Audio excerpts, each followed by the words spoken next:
Hi, I'm Sharaad Kuttan and welcome to Consider This. Some 6 months ago, in April in fact, I interviewed my guest tonight, Professor Ahimsa Campos-Arceiz from Nottingham University about megafauna, elephants in particular. It was an exciting interview because I had actually gone to the Ulu Muda Forest Reserve and seen for my very eyes Malayan elephants. And so we're going to continue that discussion tonight.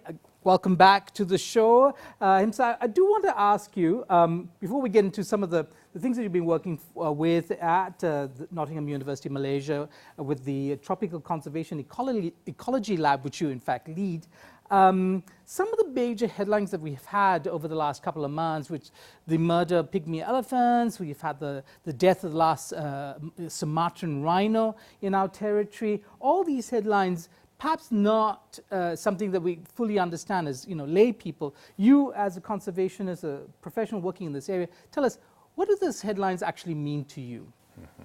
Hi, hello, Sharaad. Very, very pleased to be here.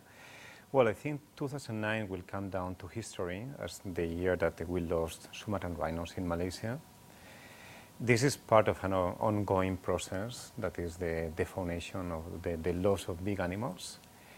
And we are now in Southeast Asia, in all this region from Indonesia all the way to southern China, into what is the global hotspot of endangered megafauna. So we have many big animals that exist on a list, but actually they are in very small numbers in very few areas right now. So we have species like Sumatran rhinos, currently reduced to one country, Indonesia, with maybe less than 80 individuals in the wild. We haven't jumped 80 individuals, okay. Yeah. But 80 individuals, we need to keep in mind that is divided into 4 different populations, maybe 9 or 10 subpopulations.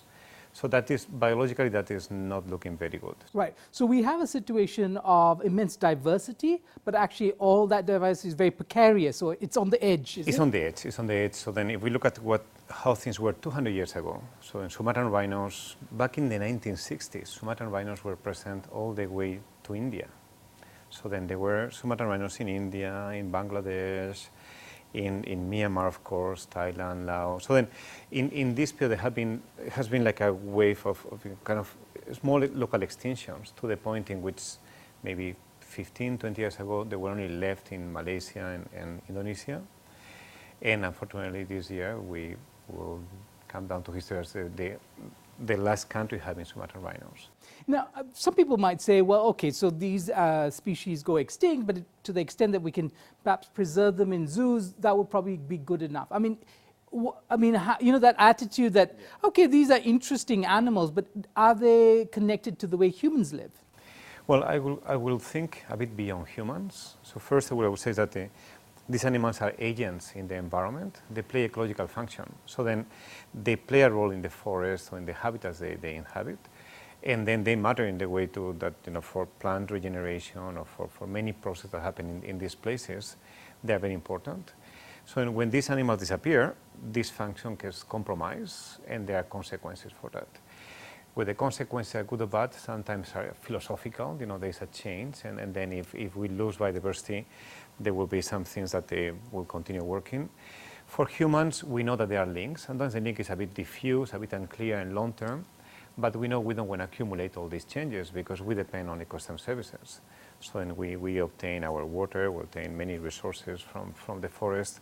So then we don't want to have a very, very reduced or very compromised ecosystems that don't produce these services. Right. In fact, one of the things that we were talking about when you were last on the show was the Ulu Muda Reserve in Kedah and how that was connected intimately to the supply of water for Kedah, Penang and Perlis, and how the quality of that water, I think, and so on and so forth. I mean, in fact, isn't there some good news on the Ulu Muda story? Well, there was an announcement earlier this year by the Chief Minister that the Ulu Muda will be gazetted as a state park, and I think right now there are negotiations happening, and I'm not being involved, but I think the right people are working on it, and hopefully we'll get good news soon. Yeah. Okay, so there is some good news. I mean, the other thing that was in the media was the death of pygmy elephants, right, in Borneo, and this was a situation again where poaching was involved and so on. So what does that tell you? What does that headline tell you? Well, it's always sad to lose animals, and in the case elephants, because they are so big, by definition they live in small numbers. So we might be talking about maybe 1,500 elephants in Borneo.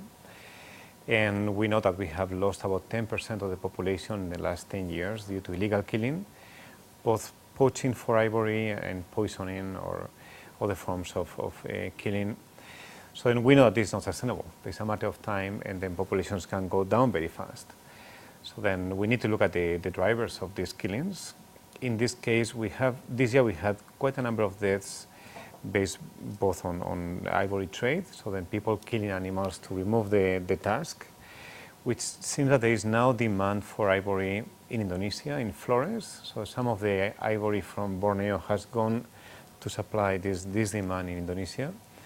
And also there is the poisoning that is the result of conflict and this result of people not being happy with elephants being around. And I think this is really something we need to look at, how we're going to do to have people and elephants in the same landscape. Yeah, in fact, one of the things that we spoke about in the last show was the animal-human conflict. Yeah.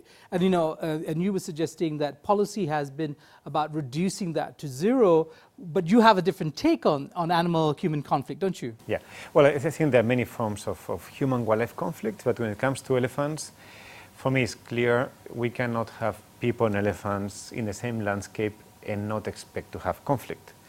So for me, the conflict per se is a sign of elephant presence, and I think what we should aspire to is to mitigate to tolerable levels. So we need to keep the conflict in a level that people are willing to live with elephants and to coexist. So moving from human-elephant conflict into human-elephant coexistence. Which is interesting because it doesn't privilege human beings. And most people assume policy ought to privilege human beings. It does. When we talk about human-elephant conflict, mainly what we talk is about the damage that people suffer from elephants. And when we talk about mitigation, we're talking about reducing the amount of cost for people. So it still is very human-centric. It's bringing an element of the animal in the picture, but it's very, very human-centric. And something we need to understand is that we need to find ways to do mitigation that also takes into consideration the interests of the animals in the long term. Right. And of course, that's an area that you've been investigating, the elephants in particular, as a kind of window on our ecology. We're going to come back to that research work in a short while. I'm speaking to Professor Ahimsa campos-arceiz from the University of Nottingham, Malaysia. We'll be right back on Consider This.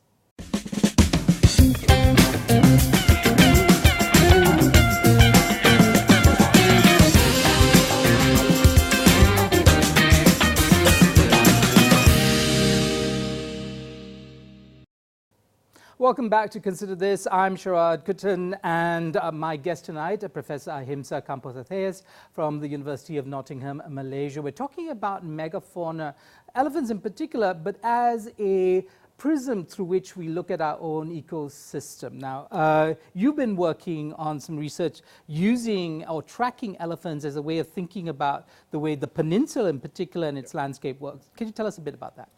Yes, I think we have been tracking elephant movements for the last 9 years. And I think it's fair to say we have the best animal movement data set in Southeast Asia. So then in that sense, Malaysia is doing a very good work with elephants in tracking, understanding how they move. So then with this data, we color around 50 elephants using GPS collars. It's a device that we attach to the neck of the elephant, and then it captures the location using a GPS system like our phone. No, I'm thinking this is not going to be an easy thing. Elephants, wild elephants, might not be so happy to have a collar put around them. No, I think particularly because they can manipulate things, right? Elephants have a trunk that is like a hand, so then they're very good at removing things they don't like. So then they get used to the collar. The collar is designed to be not harmful. Of course, there's always some cost, like if you have to have some weight on your neck, you notice. Doesn't mean that it's making you harm but they get used to it, and the collar is resistant, so then it's hard enough that the elephant cannot break it easily, but also it is designed to be degraded over time. So then in a few years, in 2-3 years, the collar will just break down and the elephants will lose it. Right. So you use the collar, the tracking device, to do what exactly? So what we want to know is how elephants move. Basically, when we study wildlife, there are a few things that are what determine everything else. In the case of elephants is what they eat. So then the diet is the most important choice they make. So elephants, they have three, or most of herbivores like elephants have three things to worry about. One is finding food, another one is not being found as food, not being eaten, and the other one is finding mates, right? Elephants, because they are so big, they have no predator, they don't need to worry about being eaten. So elephants only have two things to worry about: finding food and finding mates. And we need to understand everything to do is to find food. So the next thing is where to find food. They move around. So we try to understand the diet and the movement to, from there, understand better how they interact with people, how they interact with the ecosystem. And these collars allow us to know where elephants are in a given time. So we can see how much area they occupy, how fast they move, what kind of, how regular are the movements, and based on this we can understand how they use the space, how they use natural resources, and this also helps us to understand what are their needs and how we can work for conserving them. Okay, so this research is also intimately tied to this policy or an idea of how to create a contiguous set of parks within the spine of Malaysia, the Central Forest Spine policy. Tell us about that. Okay, so from this movement data we do many studies. So then one that we just published that is, I think is very relevant because of the policy implication, is to evaluate the effectiveness of the Central Forest Spine. The Central Forest Spine of CFS is a policy that was designed about 10 years ago by the Malaysian government, the federal government, to connect blocks of forest. So as you know, much of Malaysia used to be forest. About 80% of Peninsular Malaysia in the 1940s was forest.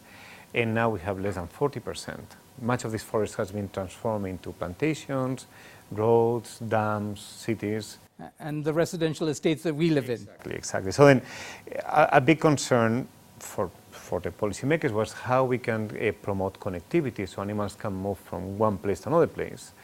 And this was done by designing some kind of corridors that connect forest blocks, as well as some kind of a landscape approach into these landscapes that contain these corridors. It was designed on a paper based on some maps of the forest, but it had never been evaluated based on animal movement. So we used data from our elephants. We had over 200,000 data points of elephant movement in Peninsular Malaysia to see whether elephants will use these corridors, what we call connectivity. Well, they're not reading signs, are they? Like, elephants go this way.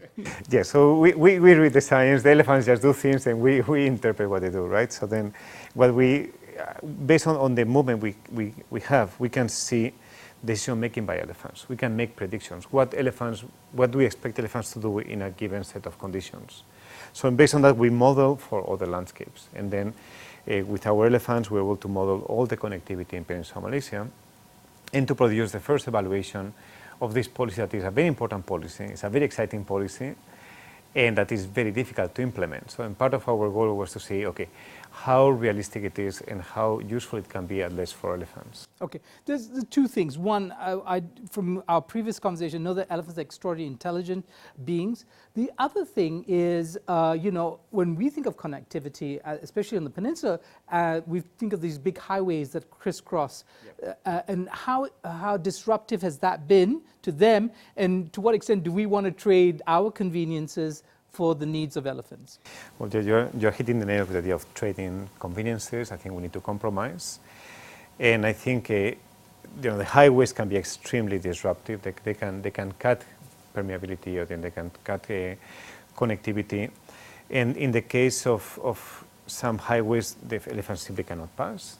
Peninsular Malaysia has been building some viaducts to allow animals to cross.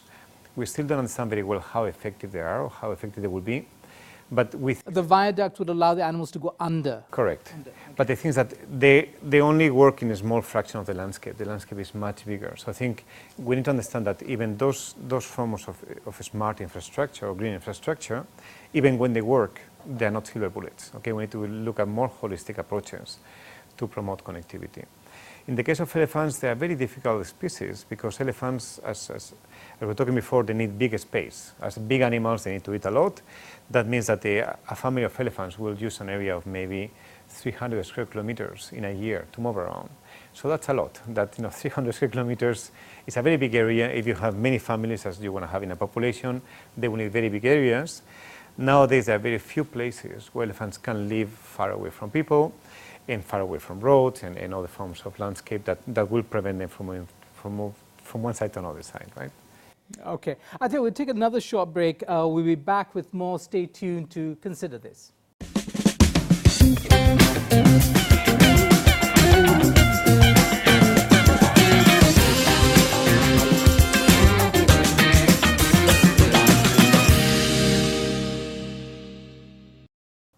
Welcome back to Consider This. I'm Sharaad. With me, my guest, Professor campos-arceiz with the University of Nottingham, Malaysia. We're talking about elephants. We're also talking about the central forest spine policy, this idea of creating a contiguous set of parks across the spine of the peninsula in order to allow for animal mobility, and in particular elephants, because there are all kinds of other animals that Malaysian road drivers encounter. You'll see this all over the time. Snakes and the occasional big animal that crosses the path of cars. Now, the central forest spine policy is very interesting because it's about 10 years old now, isn't it? Yeah. Why? Do you understand why it was first developed and what were policymakers even thinking? The history is very interesting. So I think some people who were not they were not wildlife experts. It was a very common sense thing, How is our wildlife going to move if we keep on building roads and fragmenting the landscape? So it came up within the government in an environment that was not necessarily the tree hugger community, where all the kind of people thinking about this. And it developed over time, and I can tell you, I came to Malaysia in 2011, and learning about the central forest spine was one of the things that I found very exciting about Malaysia. It was very promising, this kind of vision, and it was really visionary and very positive outlook for the future.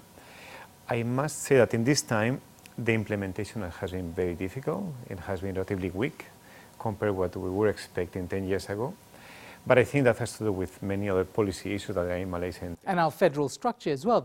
Many states as well bring together, state governments to bring together, put this in place. But so the idea was they had a sense of the need for this. Yeah. What you seem to have brought to the table is the evidence or the data to drive that policy or tweak it or make it a little better. Is that correct? So what we tried to do were basically three things. One was to identify the most important forest blocks in Malaysia where we should focus on conservation to promote connectivity. Second is to assess these corridors. We evaluated 28 corridors that were part of this plan. And then, if the corridors were not functional, identify alternatives. So what we found is that most of the corridors, around 85% of these 28, are functional for elephants. So elephants should be able to move in these areas. That's very good news. So then the plan can be implemented. We can focus on protecting these corridors to promote elephant movement there. There are these 15% that are not functional. We need to do two things. Either we do restoration there, or we give up that corridor and we find an alternative route to connect these forest blocks. The good thing is that we have the data to say, okay, if this doesn't work, this area might work better. And I think this is very useful for policy making and for decision making. Right. So one of the other headlines, and I think it came out just this week, was an elephant that had been transferred from one part of the peninsula to the other, or the fact that we have many captive elephant populations that are somehow domesticated. I mean, is that, in some people's minds, this might be the solution. You just domesticate all our wild elephants and then keep them in large zoos. That is one of our main fears. People thinking, there's a very powerful narrative that is, when you have human-elephant conflict, kind of both parties suffer, people and elephants suffer. And some people might say, why don't we just take the elephant, we put in a sanctuary, and then we reduce the conflict and save the elephant. That is like putting a human in a sanctuary prison, and then it's not rescuing the elephant or saving the elephant. It's putting in captivity in conditions that elephants are not happy to be. So then, in my case, and I think in in my group, we are not very extreme in terms of being against radical options sometimes, but in the long term we need to think about other forms of mitigating the conflict. We need to look at the coexistence. So then I think the idea of putting elephants in captivity is good for the visitors, it's not good for the elephants. If we want to have elephants in the wild, we need to deal with the conflict and with people living next to them. So where do we go with this conversation? So we seem to have the basis of a really good policy, and if it could be implemented, we have a consensus among state governments, we could push this further. You know, maybe we need to drive the conversation with the public and get them to understand exactly what is at stake with this population. What do you think is the necessary conversations that need to happen over the long term? I think people need to understand, particularly the public in Malaysia, need to understand the conservation value of you know, this country. This country is so rich in biodiversity. People from all over the world come here to admire the biodiversity here, and understand that this shouldn't be taken for granted, that we are in a biodiversity crisis that is real, and there are ways to conserve much of this biodiversity, but it will require changing direction a little bit. It will require compromising in some cases, and it will require looking for kind of holistic solutions. And in my case, I'm very keen on thinking of sharing responsibilities. So people like you and I who live in the Klang Valley and we love the idea of having elephants and tigers, maybe we should somehow contribute so that these elephants and tigers add value to people who live next to them, who often have a negative experience living next to them, like elephants coming into your plantation, eating your crops, or scaring you at night. So I think we need to find ways to add value to these people. Right. Now, you know, one of the things I do want to touch on before we end this conversation is the role of the university and your work here and the group that you've created and the young scholars that have now attracted to the work that you started. How important is the university in driving the kind of policy discussions that need to happen so that we have better policies? Well, we need science, we need data. Without data, we are blind making decisions. So we need to generate knowledge that is factual, so we can use this for decision making. And we need people that are able to gather this information, interpret this information, and advise decision makers. So I think in that sense, both the science and the capacity are really key, and that's where the university can excel. So that we can generate this knowledge and we can train people. The next thing is the uptake of this knowledge by decision makers. And I think that involves all the stakeholders and involves small people. But I think that's where the next challenge is right now. So in our case, we have trained quite a good number of people at the PhD and master level. Malaysia is in a very good place right now in terms of expertise for wildlife. Compared with 10, 15 years ago, Malaysia has a great number of people in between 25 and 35 years old that know good science, that they know how to do things, just they need the space and they need to be able to influence decision making. Right, okay. Final minute, your prognosis for the future. Are you pessimistic or optimistic about us finding a reasonable solution, a happy solution? I'm an optimist, a lot, but I think we need to change direction. So then business as usual is not going to work, and we see that the change is taking too long. So we know better. We need to implement this good knowledge that exists around, particularly in academia and some of the environments. We have very good ideas, very good knowledge. We need to transfer. We need to communicate this with the general public, and we need decision makers to really be part of this process. Right. Okay. Thank you so much, Ahimsa. I've been speaking to Professor Ahimsa campos-arceiz, who is with the Faculty of Science at Nottingham University in Malaysia. We've been talking about megafauna, an important, even though it seems a bit esoteric, a very, very important conversation to have when it has to deal with the environment in Malaysia. So thank you for being with me. This has been Consider This only on Astro AWANI.